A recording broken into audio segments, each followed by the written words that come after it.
आपण पाहत आहात नॅशनल सर्कल न्यूज।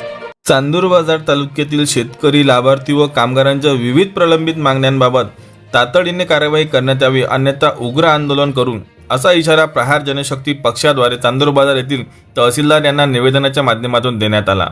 पहा सविस्तर बातमी। मार्फत शेतकऱ्यांना अद्यापपर्यंत अतिवृष्टीपासून तर विविध प्रलंबित मागण्यांसाठी हा मोर्चा कठपुतलीच्या माध्यमातून या ठिकाणी काढण्यात आला। सर्वसामान्य नागरिकांसह राज्याच्या सर्वसामान्य शेतकऱ्यांना हा प्रश्न पडलेला आहे की राज्य शासनात शेवटी हा कठपुतलीची भूमिका निभावतोय कोण आणि मुख्यमंत्र्यांची नेमकी भूमिका काय। अशात आमच्यासोबत शेतकरी नेते तथा तालुका अध्यक्ष प्रदीप बड यांच्यासोबत आपण सरळ बोलतोय। प्रदीप बड यांचं याच्यावर काय मत आहे? आम्ही जे आज कठपुतली आंदोलन केलेलं आहे, हे कठपुतली गव्हर्नमेंट आहे आणि ह्या कठपुतली गव्हर्नमेंटमध्ये जे सोंगटी असते, जे मतदारसंघावर ज्या सोंगटीचं लक्ष असायला पाहिजे, ज्या नेत्याचं लक्ष असायला पाहिजे, पण ते सोंगटीच्या रूपात गेलेली आहे। त्यामुळे सर्व शेतकऱ्याला आम्हाला रस्त्यावर यावं लागत आहे। आज शेतकऱ्यासाठी जर एखादा बोलला तर त्याला शिवगाळ केल्या जाते, शेतकऱ्यासाठी एखादा बाहेर निघाला तर त्याच्यावर कारवाया केल्या जाते। परंतु हे किती दिवस शेतकऱ्यांना आम्ही सहन करायचं आहे। म्हणून या कठपुतली गव्हर्नमेंट मधल्या ह्या सोंगटीला जाग यासाठी आणि जे शेतकऱ्याचे पैसे अडलेले आहे, जे 11,000 शेतकरी आहे या पूर्ण मतदारसंघातले, तालुक्यातले, यांचे जे हक्काचे पैसे आहे ते अजूनपर्यंत 4 वेळा केवायसी करूनही मिळाले नाही, ते पैसेही मिळाले पाहिजे। त्याचप्रमाणे दुसरा विषय होता आमचा का सौर ऊर्जा पंपाचा विषय आहे।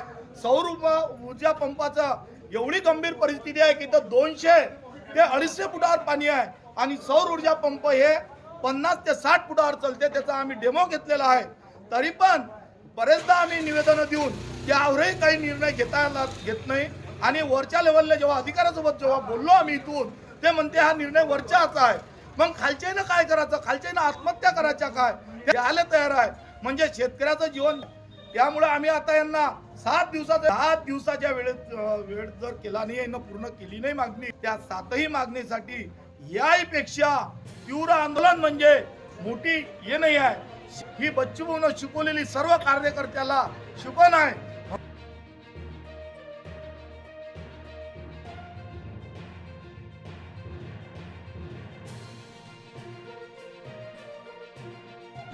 अख्ख्या महाराष्ट्रात जुलै व ऑगस्ट 2025 मध्ये अतिवृष्टी झाली आणि शेतकऱ्याचं अक्षरशः जीवाताळ नुकसान झालं आणि त्या नुकसानात चांदूर बाजार तालुक्यात सुद्धा 100% नुकसान झालं व जुलै ऑगस्ट मध्ये शासनाने सप्टेंबर महिन्यात या अतिवृष्टीचा चांदूर बाजार तालुका जाहीर केला।